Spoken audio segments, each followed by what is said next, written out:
sommes le lundi 8 février 2021. Bonjour à toutes et à tous, soyez les bienvenus dans cette édition d'information. Tout de suite, les titres. Magistère universel, Angelus, prendre soin des malades, mission intégrante de l'Église. Nouvelle nomination au Saint-Siège, les femmes à l'honneur avec sœur Nathalie Baccar et Monseigneur Marin de Saint-Martin comme sous-secrétaire du synode des évêques. Magistère local, administration du sacrement de la confirmation dans l'archidiocèse de Libreville, le doyen Saint-Augustin à l'honneur. C'était tout pour les titres, le développement dans quelques instants. Magistère universel, Angelus, prendre soin des malades, mission intégrante de l'Église. À quelques jours de la célébration de la journée de prière pour les malades, le pape François a, dans l'Angelus du dimanche, rappelé que prendre soin des malades est une mission intégrante de l'Église. Le Saint-Père est revenu sur la guérison de la belle-mère de Simon-Pierre et explique la nécessité de prendre soin des personnes souffrantes. Comme Jésus nous en a montré la voie en se penchant vers le malade, lui tendant la main et le soulevant. Suivant. Nous nous rappellerons dans quelques jours, nous célébrerons dans quelques jours le 11 février prochain, la journée mondiale du malade, instituée par Saint Jean-Paul II. C'est la mission que Jésus a confiée à l'Église. Le Fils de Dieu manifeste sa Seigneurie, non pas d'en haut, mais nous prend par la main, manifeste sa Seigneurie dans la proximité, dans la compassion. Proximité, compassion, tendresse sont révèles de Dieu. Combien de fois nous ne lisons pas dans l'Évangile d'avoir compassion. Nouvelle nomination au Saint-Siège. Les femmes à l'honneur avec sœur Nathalie Baccar et Monseigneur Marin de Saint-Martin, sous-secrétaire du synode des évêques. Le pape François a nommé ce samedi 6 février 2 sous-secrétaires du synode des évêques. Il s'agit de sœur Nathalie Baccar, religieuse française de la congrégation des Avières, et de Monseigneur Louis Marin de Saint-Martin, religieux espagnol, membre de l'ordre de Saint-Augustin. Sœur Nathalie Baccar sera la première femme à rejoindre de manière stable le synode des évêques. Magistère local, sacrement de confirmation dans l'archidiocèse de Libreville. Monseigneur Jean-Patrick Ibaba a procédé ce week-end à l'administration du sacrement de confirmation dans le doyenné Saint-Augustin. Environ 800 jeunes, hommes, femmes et enfants des 6 paroisses du doyenné Saint-Augustin et quasi-paroisses sont devenus adultes dans la foi. Le sacrement de la confirmation est le sacrement qui conclut l'initiation chrétienne. Après des années passées à découvrir le Christ et son Église, les confirmants reçoivent de la part de l'archevêque la marque de l'Esprit Saint qui les rend désormais capables de rendre compte de leur foi dans toutes les situations de leur vie. Suivons ces éléments recueillis lors de ces événements le week-end dernier.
Il vient encore aujourd'hui pour perfectionner ce qu'il a déjà commencé dans notre vie.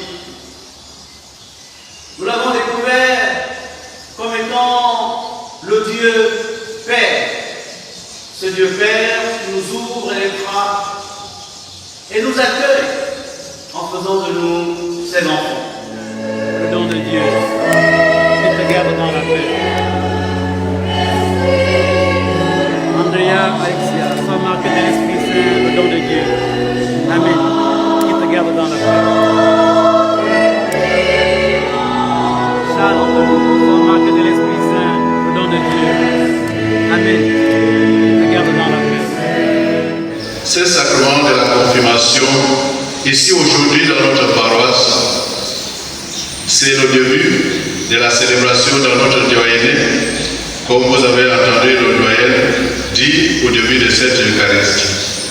Demain, nous serons à la paroisse de Marie Auxiliatrice de Mekologo pour compléter le sacrement dans notre doyenné. J'aimerais ici m'adresser aux confirmés. Vous venez d'être nourris par l'archevêque. Il vous a nourri, il vous a tellement nourri, il vous a rappelé que le Christ est la seule nourriture dont nous avons besoin. Seule, unique et nécessaire nourriture. On vous a fait confiance. L'Église compte désormais sur vous. Vous êtes devenus aujourd'hui matures dans la foi. Et vous allez témoigner de votre foi. Vous allez représenter le Christ.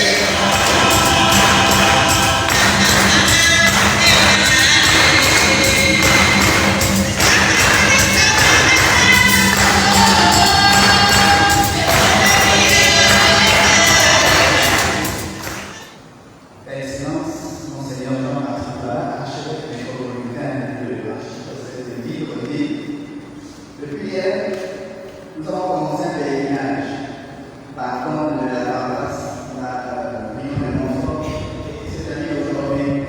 C'est donc pour nous une joie d'être encore avec vous aujourd'hui dans cette grande paroisse.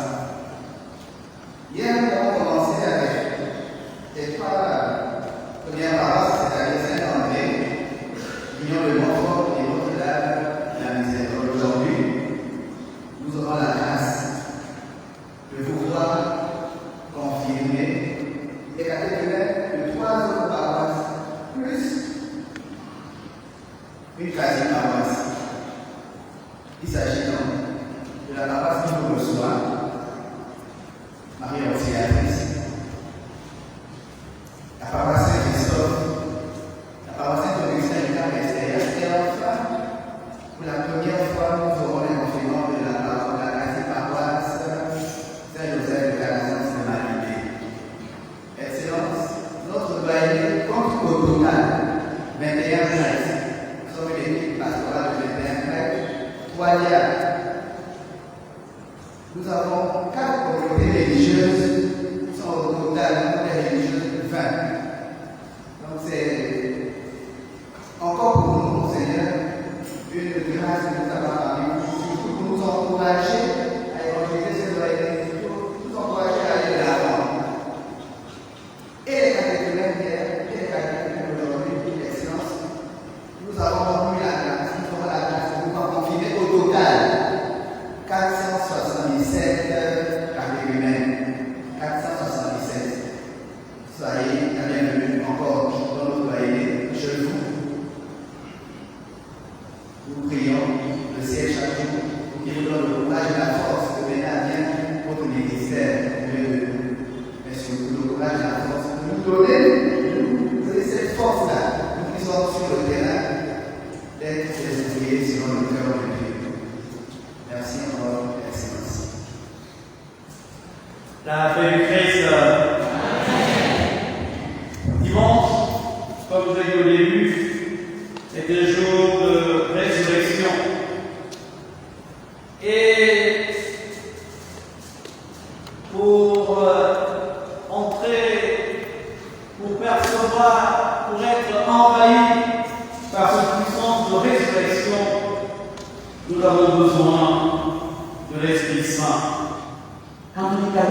que Jésus est présent, il habite nos cœurs, et que l'Esprit Saint que nous recevons est un esprit d'amour, un esprit d'amour, un esprit de pardon, un esprit de vérité.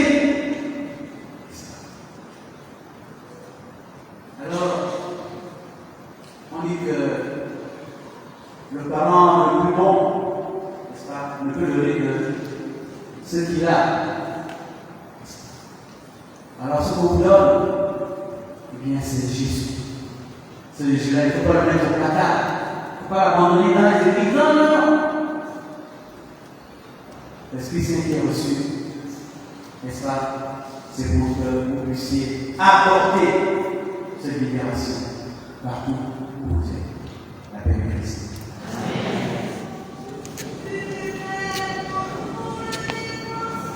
Début d'année, nous sommes marqués de l'Esprit Saint, le don de Dieu, qui te garde dans la paix.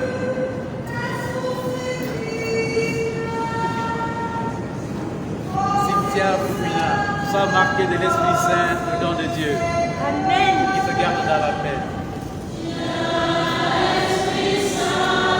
David, nous sommes marqués de l'Esprit Saint, le don de Dieu, qui te garde dans la paix.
débordée de joie, je suis trop en joie. Descendez, venez les enfants. Je suis trop en joie. Nouvelles églises. Nouveau curé à Saint-Jean de Mimvol. L'abbé Jean-Jacques Ocan est le nouveau curé de la paroisse Saint-Jean de Mimvol dans le diocèse de Yem. Il a été installé dans ses fonctions dimanche dernier au cours d'une messe présidée par l'évêque du diocèse de Yem, Monseigneur Jean-Vincent Ondo Eyen, qui a également présenté le nouveau vicaire de cette paroisse. Dans son message, il a exhorté les nouveaux bergers à plus d'ardeur dans le travail pour l'accomplissement de l'œuvre de Dieu. Suivant. Du Fils et du Saint-Esprit. Amen. Chers membres de la curie diocésaine, chers fils prêtres et diacres du diocèse, chers peuples de Dieu venus des quatre coins du diocèse, et vous, chers fidèles de la paroisse Saint-Jean d'Alep. Aujourd'hui, 5e dimanche du temps ordinaire, est pour nous un jour de joie, un jour de fête, à cause du double événement que nous allons vivre ce matin, à savoir l'installation du nouveau curé, l'abbé Jean-Jacques Ocane, mais aussi de la présentation du vicaire de la paroisse, qu'hier nous avions connu comme diacre, mais qui depuis quelques jours nous est revenu comme prêtre. À vous donc, cher peuple de Dieu, si vous êtes dans la joie d'avoir de nouveaux prêtres, faites également que vos deux prêtres soient dans la joie et travaillent avec fierté au milieu de vous. Pourquoi est-ce que je vous dis cela? À l'image de Job dans la première lecture qui dit « Vraiment, la vie de l'homme sur la terre est une corvée, il fait des journées de manœuvre, je ne compte que des nuits de souffrance, le soir n'en finit pas. Ils sont envahis de cauchemars jusqu'à l'aube. » Oui, cher peuple de Dieu, je vous le dis encore, la paroisse n'est pas celle des prêtres, mais celle des communautés chrétiennes. Voyez-vous, en Europe aujourd'hui, il y a beaucoup d'églises qui sont fermées par manque de prêtres, mais les églises vives sont propres à cause des chrétiens qui y veillent et maintiennent la propreté. N'attendez pas que ce soit les prêtres qui fassent tout cela.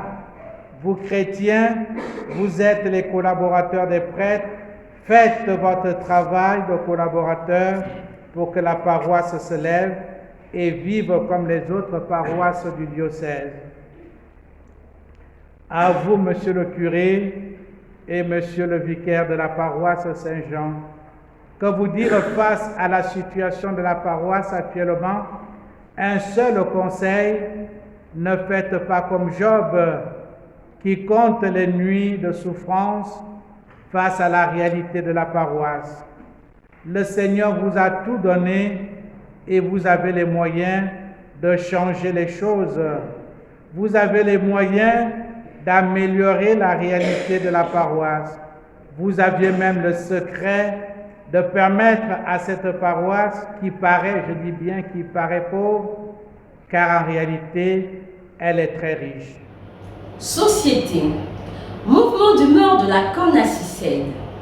L'appel au mouvement d'humeur lancé par les membres de la CONACYCED en signe de solidarité à une enseignante interpellée la semaine dernière a été respecté par certains établissements scolaires de Libreville. En rappel, l'enseignante aurait été arrêtée dans l'enceinte de son établissement public dont elle est directrice à Kango. Il lui est reproché le non-respect des dispositions de déplacement en période de lutte contre la pandémie de la Covid-19. Nous espérons une issue favorable à cette situation qui engage notre humanité. Nous sommes les enseignants de l'école publique d'Amboé. Ce matin, par solidarité pour notre collègue Mengue Estelle qui est enfermée depuis plusieurs mois déjà, nous sommes sur notre lieu de travail, mais nous ne donnons pas cours par solidarité. Nous sommes touchés par sa situation. C'est une mère de famille. Il n'a pas été démontré qu'elle a commis un acte criminel. Nous ne comprenons pas pourquoi elle est enfermée. Nous voulons qu'elle soit libérée. Nous aimerions bien que les gens se mettent aussi derrière nous pour soutenir cette cause. Et elle sert l'État gabonais. Son école est délaissée.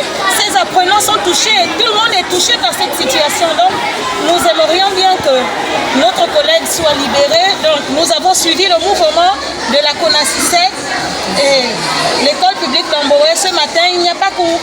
Église et société. Activité de l'association de lutte contre les crimes rituels au Gabon. La vérité sur le phénomène des crimes rituels au Gabon, c'est le thème retenu par M. Jean-Elvis Eban Ondo, responsable de l'ACR, lors d'une conférence donnée aux fidèles de la paroisse Saint-Luc de Bikélé ce dimanche. 110 jours. Sainte Joséphine Bakita, Vierge. Ayant vécu entre le 19e et le 20e siècle, Sainte Joséphine Bakita est une de ces histoires extraordinaires d'oppression et de rachat dans l'Église. Cette esclave soudanaise du Darfour passa ainsi des chaînes des négriers au service de l'Évangile comme religieuse chez les Carnossiennes à Venise. Pour toute la ville de Chio en Italie, c'est une journée de deuil lorsque Joséphine Bakita meurt le 8 février 1947 à cause d'une pneumonie. Chanceuse, sa vie l'a vraiment été. Elle le dira elle-même, je cite, « Si je rencontrais ces négriers qui m'ont enlevé et aussi ceux qui m'ont torturé, je me mettrais à genoux pour leur embrasser les mains. Car si ceci ne fût pas arrivé, je ne serais pas chrétienne et religieuse. » Très chers téléspectateurs de 14 TV Gabon, c'est ainsi que se referme notre édition de ce lundi 8 février 2021. Nous vous remercions de l'avoir regardé. Rendez-vous demain à 19h pour notre Flash Info du mardi. En route pour les 200 ans de notre Église, gardons la foi, l'espérance et la charité.